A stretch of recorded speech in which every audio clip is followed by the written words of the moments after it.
바리새인 그러면 구별된 사람, 성직자, 성서학자, 모세 율법교사, 서기관을 나타냅니다. 초대교회 시기엔 그 서기관 학교가 운영되었었어요. 그래서 그곳에서는 제사장과 레위인을 적절한 자질을 갖추도록 훈련을 시켰고요. 제사장과 레위인을 대신해서 절기에 관한 율법을 백성들에게 가르치게 했어요. 또 율법에 관한 재판을 담당했습니다. 그러니까 서기관 중에서 가장 유명한 사람은 모세 율법에 능통했던 소페르인 그 에스라, 그러니까 에스라 제사장입니다. 그는 율법을 찾아 그것을 준행했다라고 성경에 기록되어 있어요. 그리고 이스라엘 백성들에게 율례와 규례를 가르치는 일을 전심전력했다라고 스가랴 7장 6절 에스라가 바벨론에서 올라왔으나 그는 이스라엘의 하나님 여호와께서 주신 모세 율법에 익숙한 학자로서 그는 하나님 여호와의 도우심을 입음으로 왕에게 구하는 것을 다 받은 자였다라고 기록되어 있어요. 대단하죠. 훗날 그 서기관들의 원형이 되기도 했습니다. 그래서 자로 임명된 서기관들은 왕에게 그 자문하는 일과 군대를 소집하는 일 여러 방면에 종사를 했어요. 다윗의 내각의 명단 그 계급에 의하면 다윗의 왕의 서기는 군대장관, 사관, 대제사장보다는 하위 계급에 속하지만 궁정 제사장들보다는 높았어요. 그래서 서기관들이 개인적으로든 단체로든 간에 독자적으로 이렇게 활동을 했어요. 그들은요. 또한 제사장 계층의 사두개파 사람들과 바리새인들과는 밀접한 관계가 있었어요. 그들은 율법 박사 또 성경학자들이었으나 훗날 모세의 자리에 그들이 앉아 있었어요. 그래서 공관복음서에는 서기관과 바리새인들은 예수님의 적대자로 서기관과 대제사장은 11번 기록되어 있고요. 서기관과 장로들은 1회, 서기관과 대제사장과 장로들이 10회 기록되어 있습니다. 성경에 서기관, 바리새인, 바리새파로 기록되어 있긴 하지만 이게 서열은 아니에요. 그들은 그 율법 교사, 율법사, 가멜리알 가문 이렇게 그 정리하는 편이 훨씬 더 정확하다. 그러니까 바리새파 학자들은 유대주의의 그 사상 지도자들이었어요. 그들은 맨 처음에 현인으로 알려졌다가 이어서 나중에는 납비라고 불렀어요. 그래서 납비들은 성직 수임식을 수행함으로써 모세의 공적인 직무 정신을 계승하는 학자들이라고 했어요. 그래서 그 학자들을 제외하고는 합법적인 구성원이 될 수 없도록 폐쇄적인 질서를 체제했습니다. 그래서 납비들이 백성들 사이에서는 율법을 그대로 전승했을 뿐만이 아니라 계율에 의해 숨겨진 신비스러운 게 있었어요. 그러니까 접실론과 우주 발생론, 또 종말론의 정통을 그들은 가지고 있어요. 그래서 예언자의 뒤를 계승하였고 사회학적 율법을 그들은 가르쳤어요. 설교와 재판을 통해 하나님의 뜻을 선포했습니다. 하지만 예수님은 서기관들과 같은 방식으로 하나님 뜻에 접근하는 것을 노골적으로 비난했습니다. 그래서 마태복음 23장 1절 이하에 그들은 모세의 자리에 앉아 무거운 짐을 지고 있는 성도들에게 무거운 짐을 어깨에다가 한 짐 더 줬어요. 그래서 어깨에다 무거운 짐을 지고 자기들은 손가락도 까닥하지 않았어요. 그래서 예수님께서 그들의 말은 듣고 배우되 그들이 행하는 것은 본받지 말라라고 이렇게 말했어요. 그래서 서기관들은 이렇게 부유하거나 그러진 않았어요. 부자는 아니었어요. 그렇지만 그들은 그 왕에게 충고를 할 정도로 또 뿐만 아니라 그 어떤 여론을 그 담당했어요. 그래서 굉장한 그 어떤 지위의 그 영향력을 지니고 있었다. 이렇게 말씀드릴 수 있어요. 마태복음 26장 57절에 예수를 잡는 자들이 그를 끌고 대제사장 가야바에게 가니 거기 서기관과 장로들이 있었다라고 기록되어 있어요. 그래서 그들은 그 사내들인 공의회의 그 재판장들로 그 세 지파가 있었는데 그 중에 하나였다. 이와 같이 마태가 예수님을 박해한 사람들이 바리새인들이었다라고 말해요. 반면 마가는 바리새인들이라는 말을 대신해서 바리새인의 서기관들 또는 바리새인의 제사장들 혹은 서기관들이라고 좀 유하게 마가는 기록되어 있어요. 서기관들은 관원들과 장로들과 연합해서 베드로와 요한을 박해했어요. 그리고 이어서 스데반 집사를 죽였죠. 그래서 사도행전 6장 12절에서 7장 60절에 보면 스데반 집사는 은혜와 권능이 충만하여 큰 기사와 표적을 민간들에게 행했어요. 그러자 그 구레네인, 알렉산드리인, 길리기아와 아시아에 온 사람들이 회당에 이렇게 회의를 했어요. 그 중에 어떤 자들이 스데반과 논쟁을 벌였어요. 그러나 스데반 집사가 너무 해박해요. 성경에 해박하고 예수님에 대해서 너무 구구절절 정확하게 말을 하니까 그들이 말로 상대가 안 되죠.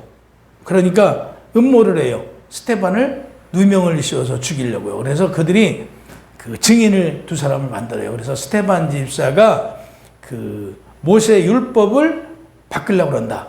라고 이렇게 그래서 하나님을 능멸한다라고 그들이 모사를 해서 죽이려고 작정을 하죠. 그래서 죽이려고 이제 다시 공회에서 그 스데반 집사를 불러요. 부른 자리에서 뭐라고 하냐면 모세 율법을 지키지 않으면서 말씀만 전한다고요. 그래서 이어서 뭐라고 말했냐면 성경에 의인으로 오시라 했던 의인이 이 땅에 오셨는데 당신들은 그 의인을 잡아준 자요. 그 의인을 잡아서 준 자요. 그래서 당신들은 살인자다라고 얘기를 합니다. 스데반 집사가 또 뭐라고 그러냐면요. 하늘을 우러러 하나님 우편에 예수님이 계시는 걸 보이지 않느냐라고 본 거예요. 스데반 집사가. 이 말을 보고 하늘을 우러러 보니까 그들이 놀래가지고요. 귀를 막고요. 끌고 나가요.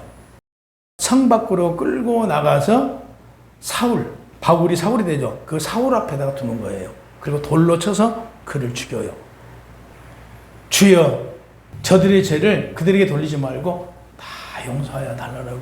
얼마나 대단해요. 의인이잖아요. 의인 중에 의인. 그래서 이 말을 하고 잔다라고 성경에 기록되어 있어요. 바리새인들과 서기관 그리고 장로들의 유전에 대해서 지금까지 말씀드렸고 오늘 본문에 보면 1절 2절에 예루살렘에 파송된 바리새인과 서기관들이 예수께 나와 왜 당신과 제자들을 손을 씻지 않고 떡을 먹느냐라고 얘기를 해요. 그래서 예수님께서 3절에 오히려 더 혼을 냅니다.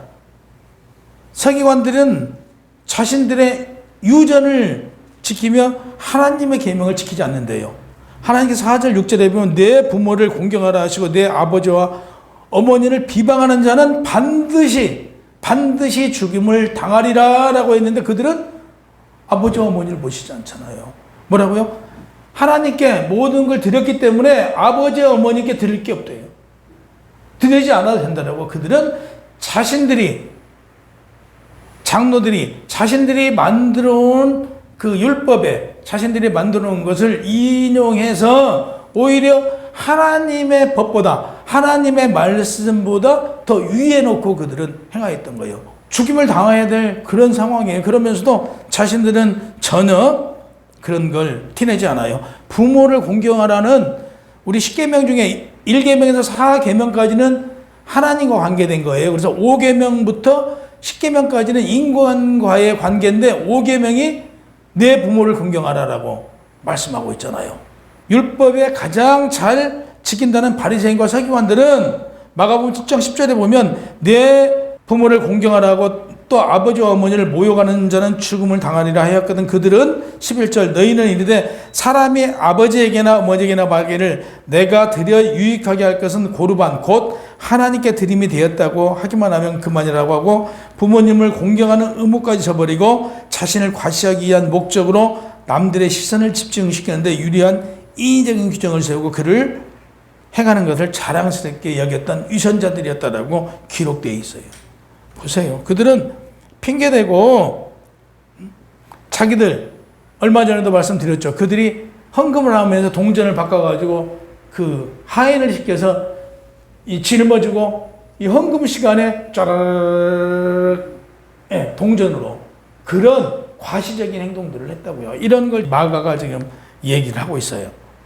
그렇게 가시적으로 남들에게 보여주는 식의 신앙생활을 했다. 그래서 그들을 보러 외식하는 자들이래요. 외식은 속인다는 얘기예요. 속인다. 그리고 속마음과 다르게 꾸미는 자들을 뜻해요. 그래서 바리새인과 서기관들이 마치 연기하는 배우처럼 속과 겉이 다르다. 그래서 그들을 향하여 외식하는 자라고 말하고 있습니다. 8절에 보면 백성이 입술로는 나를 공경하되 바리새인과 서기관들이 말로는 하나님을 찬양하는 그 마음은 멀리 떨어져 있는 외식의 형식을 이사야 예언을 비롯 통날하게 비난합니다.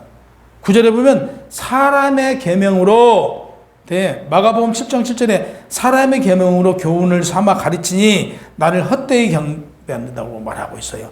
그러니까 그들은 하나님께 경배한다고 하면서 그들은 헛되다 이거예요. 유선적인 예배를 드리고 있다. 하나님의 말씀으로 하나님의 법으로 가르치지 않고 바리새인들이 자신들이 만들어 놓은 바리새인과 서기관들의 삶의 규범을 삼고 있는 장로들의 유전적 인간적인 기원을 갖는다는 사실을 명시적으로 지적했어요. 10절에 보면 듣고 깨달으라. 예루살렘의 사내들인 공회에서 조사관으로 파견된 바리새인과 서기관들의 논쟁이 끝난 그 이후에 예수님께 다시 무리들을 가까이 오게 하신 후에 그들을 대상으로 교훈하십니다. 이때 가장 먼저 말씀이 듣고 깨달으라 이거예요. 듣고 깨달으라.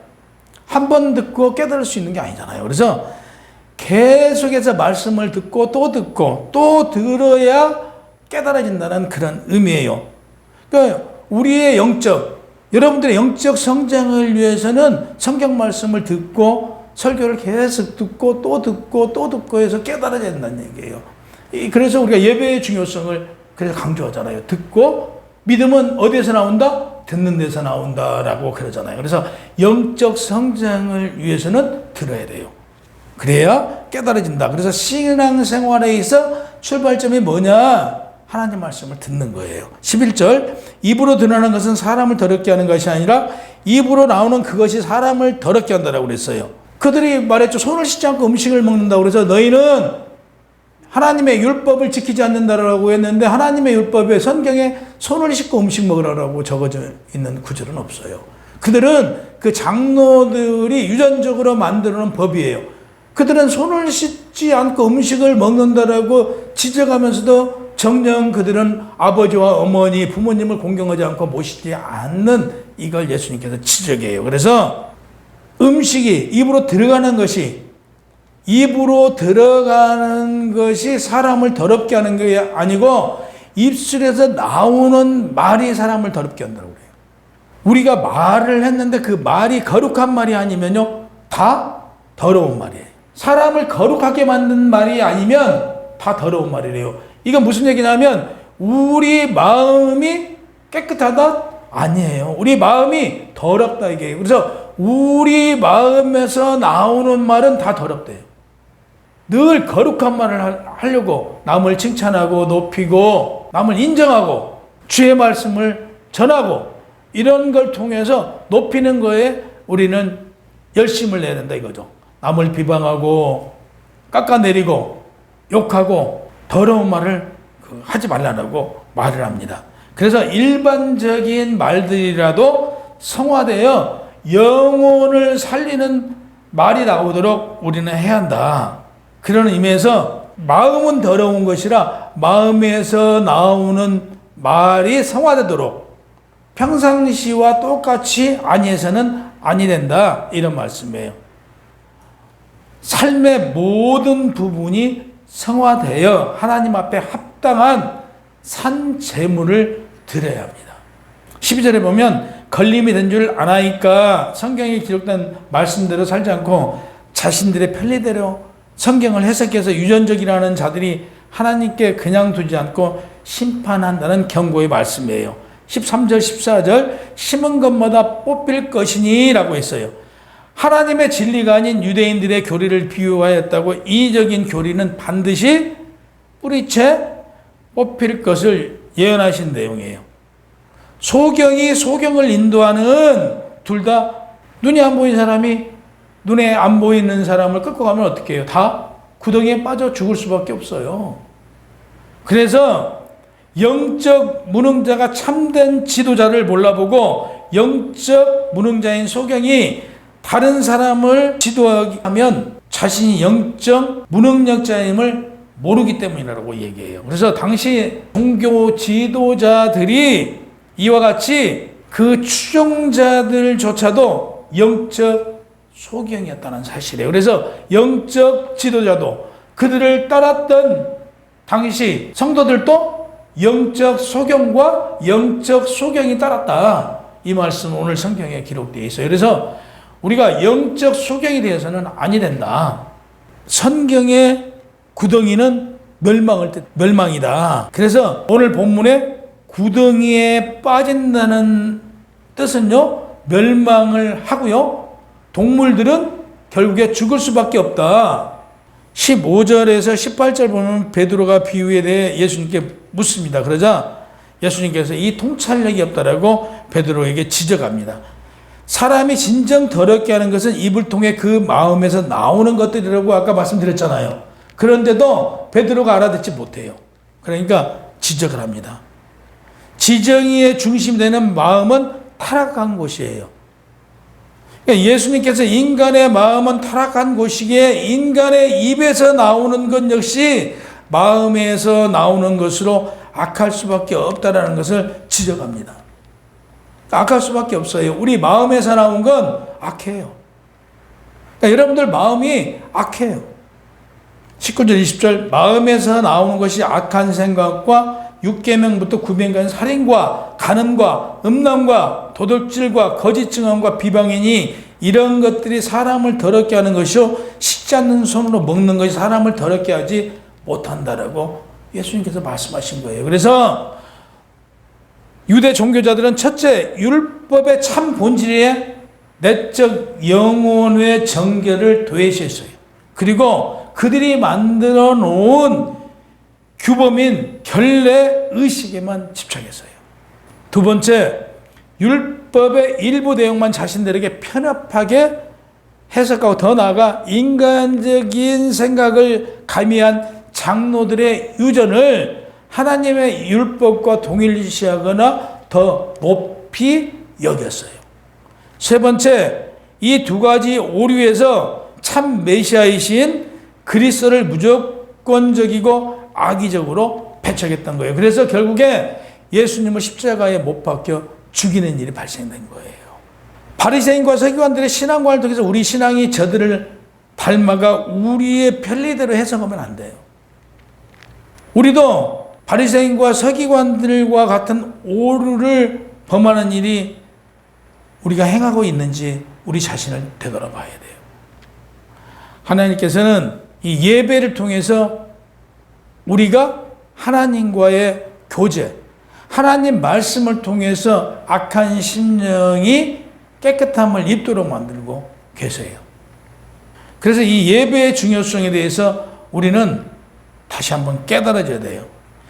영적 성장을 위해서는 정말 진리를 듣는 이 시간, 모든 것을 어느 시간 오고도 바꿀 수 없는 이 복된 시간이 되어야 돼요.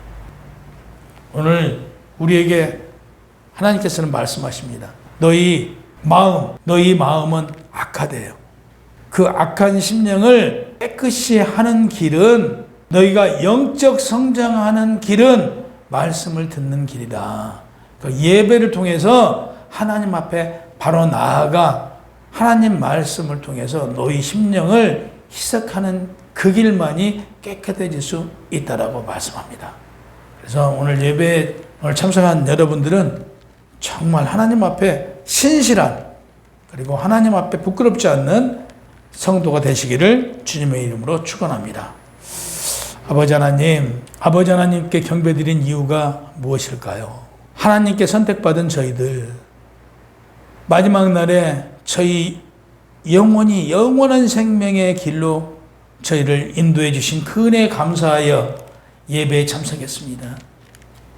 예배를 통해서 아버지 하나님께 좀 더 다가갈 수 있기를 원합니다. 예배를 통해서 성령 하나님의 역사하심 성령 하나님의 도우심을 받기를 원합니다.